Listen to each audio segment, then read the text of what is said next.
ॐ सच्चिदानन्दरूपाय विश्वोत्पत्त्यादिहेतवे तापत्रय विनाशाय श्रीकृष्णाय वयं नुमः। श्रीकृष्णाय वयं नुमः। श्रीकृष्णाय वयं नुमः। श्रीमद् भगवद गीता के स्वाध्याय सत्र में आप सभी का हार्दिक स्वागत है। हम लोग चर्चा कर रहे हैं 7वें अध्याय की, और उस 7वें अध्याय में भी भगवान ने जिस ज्ञान और विज्ञान की चर्चा हमारे समक्ष की, उसमें पहले वो ज्ञान की चर्चा कर रहे हैं, और उस ज्ञान में उन्होंने आपको बताया कि ये जो विश्व है, जिसको आप जगत बोलते हैं, जो आपको दिखाई दे रहा है, जिसको हम दृश्यमान जगत बोलते हैं, ये जो दृश्यमान जगत है, यहाँ से उन्होंने शुरू किया। मैंने आपसे निवेदन किया था कि हमारे यहाँ जो वेदांत की प्रक्रियाएं हैं या उपनिषद के ऋषि जिस तरह से अपनी बात को हमारे समक्ष रखते हैं, वो प्रक्रिया है स्थूल से सूक्ष्म की ओर जाने की। पहले वो ऐसी वस्तुओं को या ऐसी बातों को हमारे सामने रखते हैं जो हमारे रोजमर्रा के जीवन में घटित हैं, चारों तरफ हम जिनको अपनी इंद्रियों के द्वारा देख सकते हैं।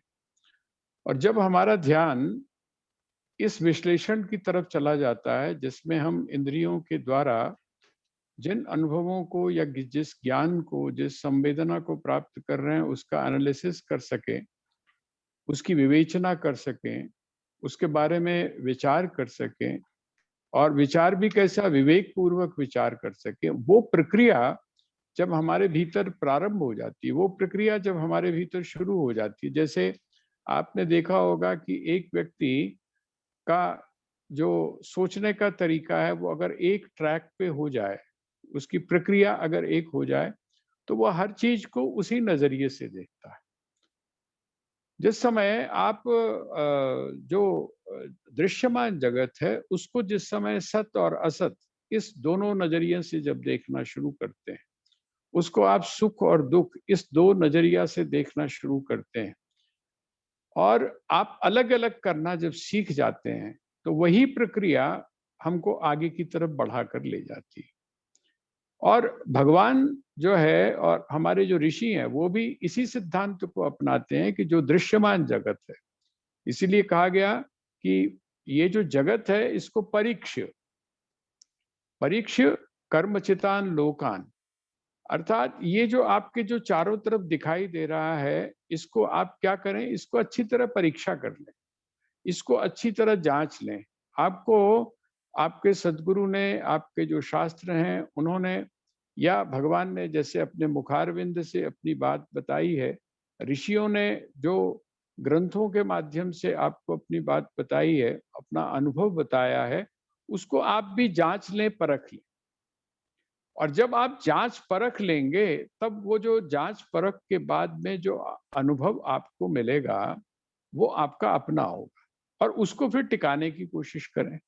होता क्या है, हम लोगों को अनुभव तो हो जाता है, विवेक पहले तो जागृत होता है, फिर उसके बाद में हमको अनुभव हो जाता है, लेकिन हम उसको संजो कर नहीं रख पाते। कारण क्या है कि उसके ऊपर हमारी जो चिंतन की प्रक्रिया है, वो कंटिन्यू नहीं होती, लगातार नहीं होती। भगवान यहाँ पर इसी बात की तरफ हमारा संकेत कर रहे हैं, और अब जहाँ पर वो हमको लेकर आए हैं, वो मैं आपसे चर्चा सोमवार को करूंगा, क्योंकि इसमें एक शब्द का और भी प्रयोग होता है। जैसे हम लोगों ने कहा था ना कि पंच महाभूत होते हैं, उन पंच महाभूतों के साथ में फिर 3 गुणों की चर्चा भी हम लोग कर चुके हैं।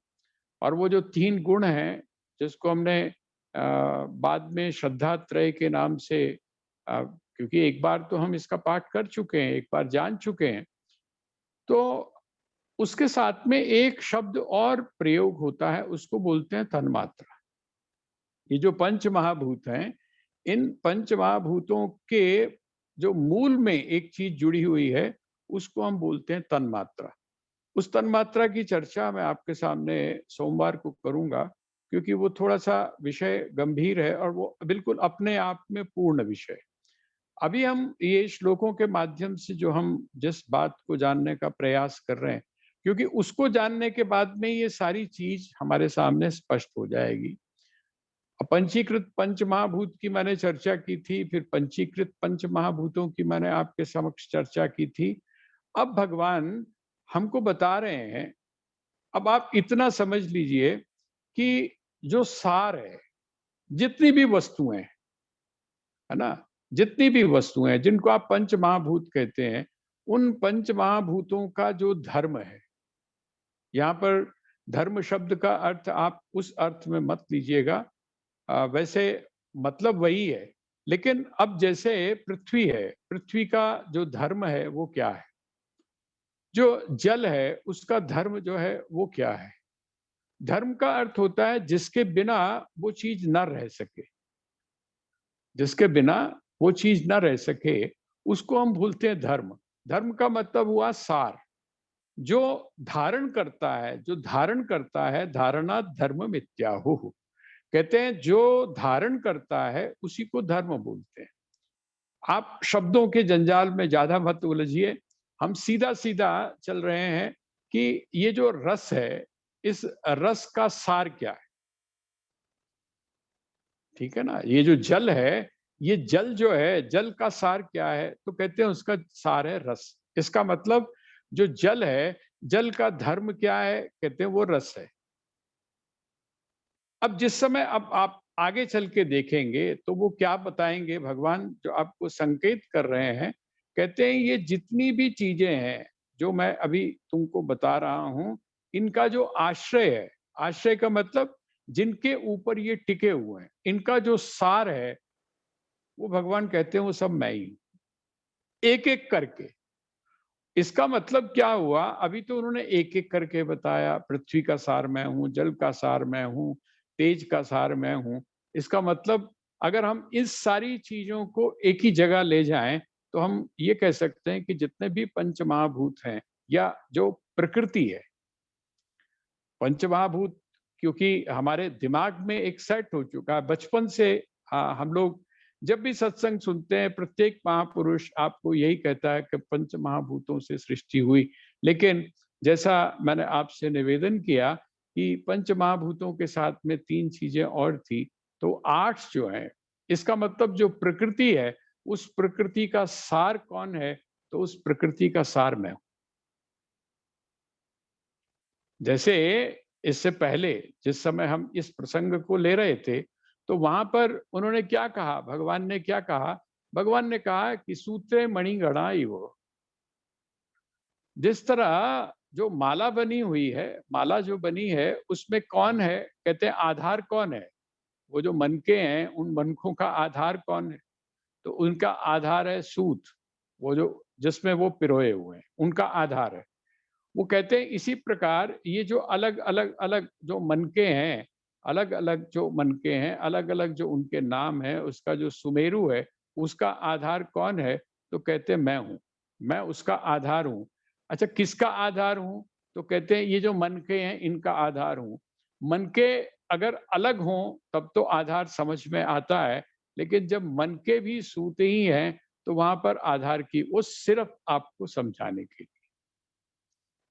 इसका मतलब भगवान आपको या अपने जो जिज्ञासु हैं उनको वो ये बताना चाहते हैं कि मेरे अलावा और कुछ भी नहीं है। जिसको आप जगत बोलते हैं, जिसको आप संसार बोलते हैं, वो संसार वास्तव में कौन है, मैं ही हूँ। सर्वम खलु इदम ब्रह्म, ये जिस समय आपको महावाक्य की श्रुति बोलती है, उसका अर्थ क्या है, सर्वम खलु इदम ब्रह्म।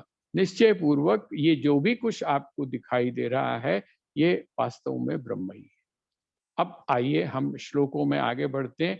ये थोड़ी सी भूमिका है जो हमारा जो, हाँ जी, हाँ, बोलिए बोलिए बोलिए। हाँ बेटा, अनम्यूट कर लो, अनम्यूट कर लो। हाँ, वो हाँ आज जी, हाँ जी। क्वेश्चन आंसर दे था ना, तो मैं थोड़ा पढ़ रही थी, तो मेरे को कुछ जरा सा कंफ्यूजन क्लियर करना है कि मैं जो सोच रही हूँ वो हाँ, ठीक है कि नहीं। जी, जैसे जी। आपने अपरा और परा बताया। अपरा तो हमारा ये शरीर जो 8 तत्वों से बना है ये है। हाँ, परा हाँ, मतलब जीव हो गया अपरा, और हाँ। परा जीवात्मा। हाँ, जीवात्मा, जीवात्मा। देखो, हम्म, आत्मा जो शब्द है, आत्मा शब्द ब्रह्म के लिए भी प्रयुक्त होता है। जैसे आप जिस समय महावाक्यों को हम पढ़ते हैं, ठीक है ना, उन महावाक्यों में एक जो क्रम है उसको जब आप देखेंगे, आत्मा शब्द का जब प्रयोग होता है तो कहते हैं, एक एक आम तौर पे हम लोग जो प्रयोग करते हैं, कहते हैं आत्मा परमात्मा में मिल गई, है ना। ये जो आत्मा परमात्मा में मिल गई, इसका मतलब क्या हुआ, वह जो जीवात्मा था वो उस परम तत्व में मिल गया। इस ये बिल्कुल ऐसे ही है। जीवात्मा क्या हुआ, जीवात्मा वैसे ही है जैसे घड़े का पानी। आपको ध्यान होगा, मैंने एक एग्जाम्पल दिया था कि घड़े का पानी जो है वो अगर समुद्र में बहता जा रहा है तो वो घड़े का पानी है। अगर वो बह रहा है तो घड़े का पानी है। अब वो घड़े का पानी कब तक है, जब तक घड़ा है। आप घड़े को जब तोड़ देते हैं तो वो घड़े का पानी नहीं रहता, बल्कि वो फिर जिस समय समुद्र में मिल जाता है तो वो सागर का जल हो जाता है, वो सागर हो जाता है। सागर का जल भी क्या कहें, सागर का जल नहीं बल्कि सागर हो जाता है। क्यों? क्योंकि सागर का मतलब ही है कि जल का जो अथाह, अनादि और अनंत जो रूप है, ठीक है ना। इसी हम्म, तरह से यहाँ पर जब आत्मा शब्द का प्रयोग किया जाता है तो ये जो परा और अपरा प्रकृति, ये प्रकृति के बारे में जब कहा गया तो उसका मतलब क्या हुआ, जीवात्मा, जीवात्मा। ये अच्छा, आपने थोड़ी सी, हाँ हाँ हाँ, बताओ। क्लियर हाँ, कीजिए, पहले पूछो। आप क्लियर, नहीं, आप क्लियर ये मैं इसलिए, कर। हाँ, क्योंकि इसको हमारे यहाँ बोलते हैं उपाधि। उपाधि, उपाधि का मतलब, जैसे एक मैनेजर होता है, एक प्रेसिडेंट होता है, एक सीईओ होता है, ये उपाधियां हो गई ना, उपाधियां। हमारे वेदांत में जिस समय आप प्रवेश करेंगे तो वहां दो उपाधियां हैं। एक है सर्वज्ञत्वादि विशिष्ट चैतन्य, जो है वो ईश्वर है। ब्रह्म जो है उसके अंदर कोई उपाधि नहीं, निरुपाधिक है वो, उसके उसके आगे पीछे कोई पूंछ नहीं है, ना उसका कोई सिर है और ना उसकी कोई पूंछ है ना, कुछ भी नहीं है। लेकिन जिस समय वो संकल्प करता है, वह ब्रह्म जो है, उसके द्वारा जब संकल्प हुआ और उसने सृष्टि का निर्माण किया, तो वही जो ब्रह्म है वो संकल्प करने के कारण, क्योंकि सृष्टि का निर्माण करता है, वही ब्रह्म वहां पर ईश्वर कहलाता है, ठीक है। और वही क्योंकि कर्म के चक्कर में पड़ा हुआ है, कर्म के चक्कर में भी पड़ा है, इसलिए वो क्या कहता है, वो अल्पज्ञत्वादि विशिष्ट चैतन्य। देखिए, चेतन चेतन एक ही शब्द है, उसमें सर्वज्ञत्व जो है, सब कुछ जानता है, इसको हटा दीजिए आप। और एक अल्पज्ञ है, बहुत कम जानता है, इसको भी आप हटा दीजिए, तो कहते हैं चेतन चेतन रह गया। जैसे पंखा घूमता है, पंखा घूमता है, जो घूमता है वो कौन है, वो पंखा है।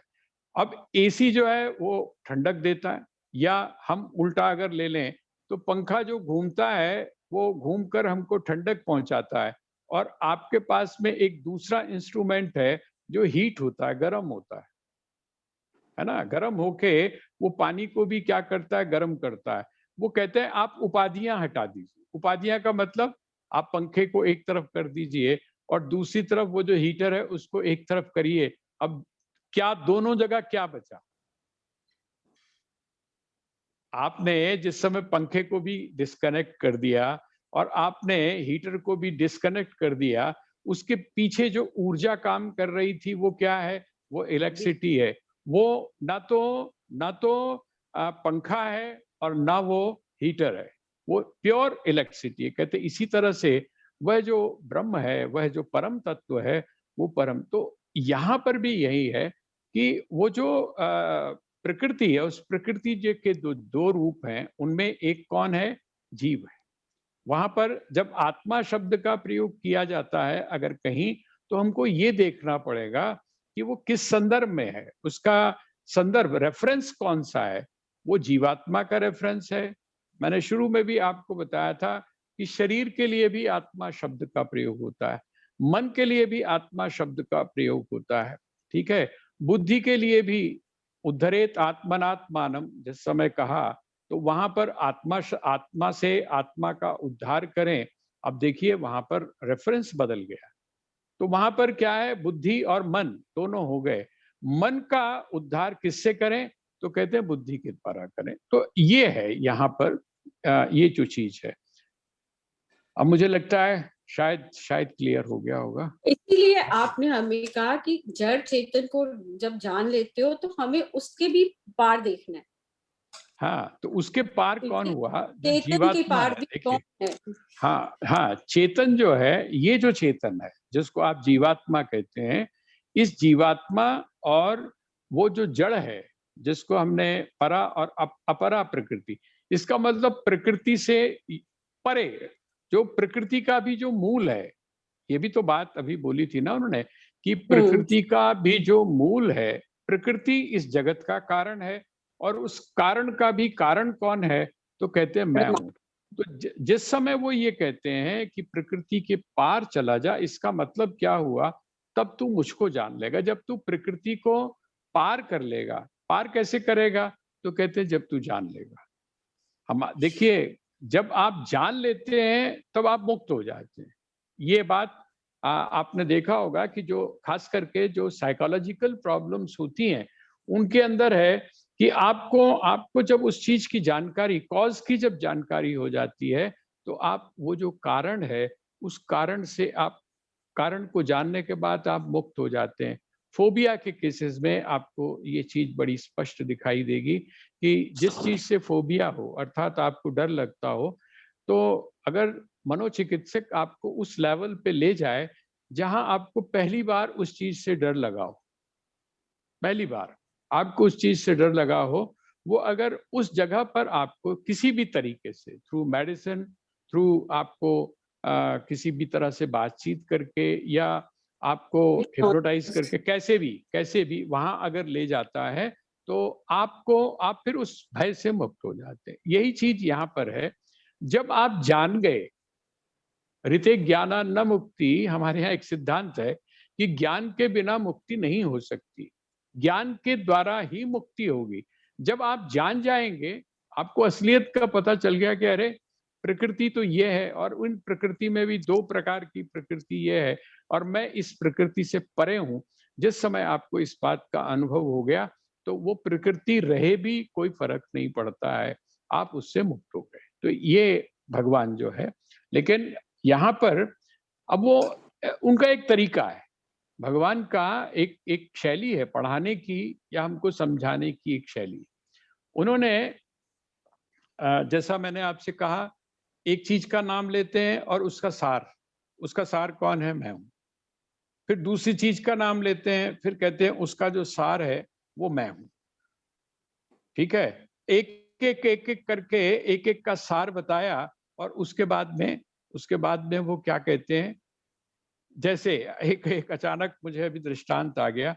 एक पिता है, उसके 5 बच्चे, 5 बच्चे। अब वो जो पांचों हैं, वो नाम किसका लिखते हैं अपने पिताजी की जगह? बच्चे तो 5 है ना, पांचों अपना नाम तो अलग अलग लिखेंगे, लेकिन जो फादर नेम होगा तो किसका लिखेंगे? अपने फादर का, एक एक का ही नाम लिखेंगे ना। तो इसका मतलब क्या हुआ? वो राम के भी पिता हैं, वो कृष्ण के भी पिता हैं, वो अमुक के भी पिता हैं, वो इसके भी पिता हैं। और फिर क्या कहेंगे कि ये जी जितने भी भाई बहन खड़े हुए हैं, इनके सबका पिता कौन है? वो ये है, वो ये है। ये भगवान की शैली है, एक एक चीज को उसकी जो विशेषता है, आगे जाकर इसका विकास होता है, जिसको हम लोग बोलते हैं विभूति योग। और आगे चल के जब हम बढ़ेंगे, अभी तो भगवान ने एक तरह से उसका बीज डाल दिया। भगवान ने उसका बीज डाल दिया जो आगे जाकर डेवलप होगा, लेकिन भगवान उस बीज को भी थोड़ा सा स्पष्ट करते हैं। और वो बीज का रूप मैंने आपको बताया था कि ये जो जिनको आप पंच महाभूत या 8 प्रकार की प्रकृति बोलते हैं, इसके भी पीछे एक और शब्द है जो है तन्मात्रा। वो तन्मात्रा चीज हमको समझनी है। मैं सिर्फ इतना संकेत कर देता हूं, जैसे जो जल है, पानी जो है, पानी किस चीज से बनता है? पानी जो है वो किस चीज से बनता है? आप सभी जानते हैं, आप सब विज्ञान के विद्यार्थी हैं। दो चीजों से मिलके बनता है, जो गैसेस होती हैं उससे बनता है। कहते हैं इसी तरह से हम जिस समय ये सारा प्रतिपादन भगवान कर रहे हैं, तो वो उसके भी मूल में जा रहे हैं। वो जो जो जिसको आप पंच महाभूत बोलते हैं, उस पंच महाभूत के और उस परमात्मा के, इनके बीच में जो एक बहुत बारीक सा जो सेतु है, उसको भी पकड़ने का चिंतन के माध्यम से भगवान ने यहाँ प्रयास किया है। उसका जैसे मैंने आपको कहा, वो थोड़ा सूक्ष्म विषय भी है ना, और थोड़ा पूरा, उसके लिए पूरा टाइम की आवश्यकता है।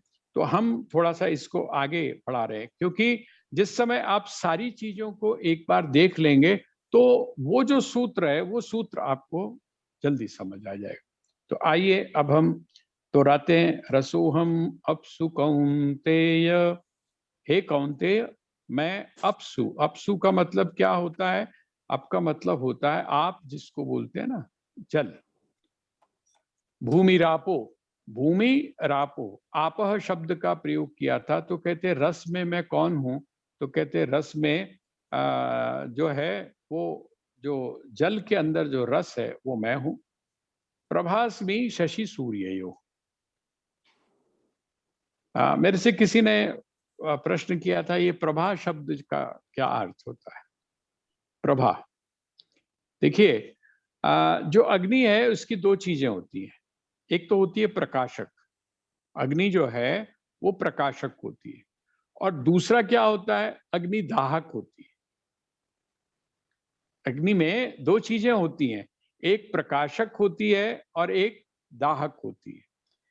अब ये जो प्रकाशक होता है, इसको क्या बोलते हैं? इसको बोलते हैं प्रभा। प्रभा का मतलब होता है प्रकाश, ठीक है। और वो जो दूसरा शब्द है, दूसरा दूसरा जो है, एक तो प्रभा प्रकाश, और दूसरा क्या है? उसकी जो दाहकता है, उसको हमारे यहाँ क्या बोलते हैं? उसको बोलते हैं तेज। अग्नि के दो रूप आ गए, एक आ गया प्रभा और दूसरा आ गया तेज। इसी तरह से आप जिस समय सूर्य को भी देखते हैं, तो सूर्य में भी दोनों चीजें हैं। सूर्य में भी प्रकाशक भी है और साथ में दाहकता भी है। लेकिन जो शशि है, शशि का मतलब जो चंद्रमा है, वो चंद्रमा कैसा है? कहते हैं चंद्रमा में दाहकता नहीं। तो कहते हैं वो रिप्रेजेंटेशन उन्होंने जो दूसरा वाला दिया, उन्होंने वहां पर सौम्य रूप भी बता दिया। वो कहते हैं कि मैं कौन हूं? तो कहते हैं प्रभास्मि शशि सूर्ययो। शशि का मतलब जो चंद्रमा है उसमें, और जो सूर्य है इसमें क्या चीज है? प्रभा। प्रभा मैं हूं। प्रभा का मतलब क्या हुआ? इन दोनों से जो प्रकाश निकल रहा है। प्रभा का अर्थ हुआ इन दोनों से जो प्रकाश निकल रहा है। देखिए, जो सूर्य है उसमें तेज है, सूर्य में तेज है, लेकिन इसके अंदर क्या है? इसमें तेज नहीं है। इसीलिए भगवान ने प्रभा शब्द के लिए में दोनों को समेटा।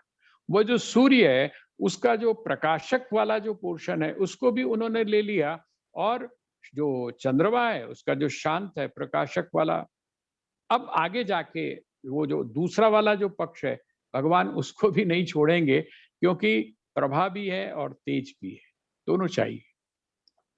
तो यहां कहते हैं प्रणव सर्व वेदेशु। वेदों में मैं कौन हूं? वेदों में मैं प्रणव। प्रणव का मतलब ओंकार। अब आपको ये बात मुझे लगता है समझ आ जानी चाहिए कि यदि आप शास्त्रों में प्रवेश करना चाहते हैं, यदि आप अपने भीतर समझ या विवेक पैदा करना चाहते हैं, तो आपके लिए सबसे जो पवित्र मंत्र है वो कौन सा है। जब वो कहते हैं प्रणव सर्ववेदेषु, इसका मतलब जो वेद है, वेद की भी उत्पत्ति कहां से हुई, तो कहते हैं ओम से हुई। ओम जो है, जितने भी शब्द हैं इनका मूल जो है वो कौन है, वो है ओम। और वह जो ओम है, उस ओम से जब उसकी उत्पत्ति हुई है, इसीलिए स्वामी राम ने बार बार ओम पर, ओमकार के जप के ऊपर, ओम के सिमरन के ऊपर, ओम के नाद के ऊपर जो है वो उन्होंने जोर दिया है। और मैंने आपसे निवेदन किया था, आप सोच सकते हैं कि अनकॉन्शियसली वर्णन आता है कि जिस समय स्वामी जी एक बार अपने उसमें थे तो ओम ओम की ध्वनि आ रही थी, अपनी गुफा में थे, तो लोगों ने, वो जो उनके शिष्य थे नारायण स्वामी, उन्होंने कहा कि ये ओम की ध्वनि कहाँ से आ रही है, यहाँ तो कोई है नहीं, स्वामी जी अंदर विश्राम कर रहे होंगे।